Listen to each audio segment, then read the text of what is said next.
గత 10 సంవత్సరాలలో 89 exam papers leak అయినాయి దేశవ్యాప్తంగా ఈ బీజేపీ గవర్నమెంట్లో.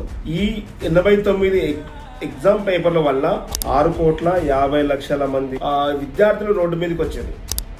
ఒక నీట్ మే 3, 2026లో జరిగిన నీట్ ఎగ్జామ్ వల్ల 23 లక్షల మంది విద్యార్థులు రోడ్డు మీద పడ్డారు.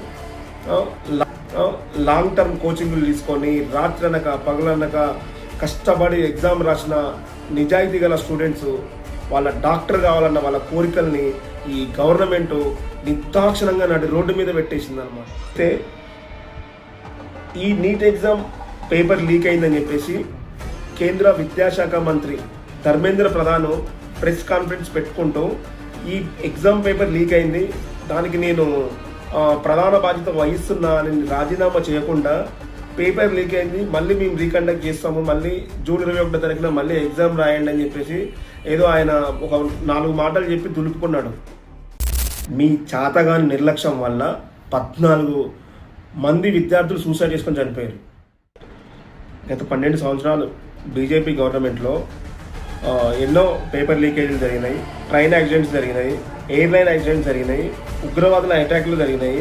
దేనికి కూడా సంబంధించి ఆ శాఖలకు సంబంధించి ఏ మినిస్టర్స్ కూడా రాజీనామాలు చేయలేదు. నైతిక బాధ్యత వహించుకుంటూ ఏ ఒక్కరు కూడా రాజీనామా చేయలేదు. అదే గత కాంగ్రెస్ గవర్నమెంట్ లో ఉన్నప్పుడు ఇలాంటి సిచ్యువేషన్ జరిగినప్పుడు 1956లో 2 అతిపెద్ద ట్రైన్ యాక్సిడెంట్లు జరిగినాయి. ఒకటి తెలంగాణలోని మహబూబ్ నగర్ లో ట్రైన్ యాక్సిడెంట్ లో 112 మంది ప్రాణాలు కోల్పోయారు.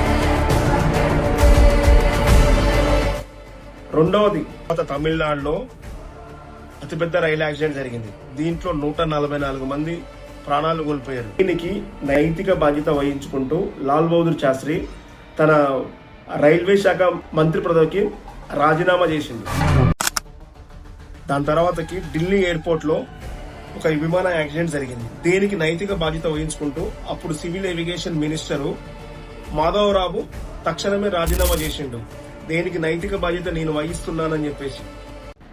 2008లో ముంబైలోని 26/11 ఉగ్రవాద అటాక్ జరిగింది. దీంట్లో ఎంతో మంది భారతీయులు ప్రాణాలు కోల్పోయారు. అప్పుడు ఉన్న హోమ్ మినిస్టరు శివరాజ్ పటేల్ దేనికి నైతిక బాధ్యత వహించుకుంటూ రాజీనామా చేసిండు. అయితే ఈ 12 సంవత్సరాల్లో బీజేపీ గవర్నమెంట్లో ఇలాంటి ట్రైన్ యాక్సిడెంట్స్ కానీ, ఎయిర్ యాక్సిడెంట్స్ కానీ, పేపర్ లీకులు కానీ, ఉగ్రవాదుల దాడులు కానీ ఎన్నో చెప్పుకోలేని జరిగినాయి. కానీ ఏ ఒక్కసారి కూడా ఆ శాఖలకు సంబంధించిన మినిస్టర్స్ కానీ ప్రెస్ మీట్ పెట్టుకుంటూ దేనికి మీ మోరల్ రెస్పాన్సిబిలిటీ మా పైన ఉన్నది, మేము రాజీనామా చేస్తున్నాము, తప్పు మా వైపు ఉందని చెప్పేసి ఏ రోజు కూడా వీళ్ళు ఒప్పుకోలేదు. ఎందుకు కాంగ్రెస్ లీడర్స్ తీసుకున్న మోరల్ రెస్పాన్సిబిలిటీ ఈ బీజేపీ గవర్నమెంట్ ఎందుకు తీసుకోవట్లేదు?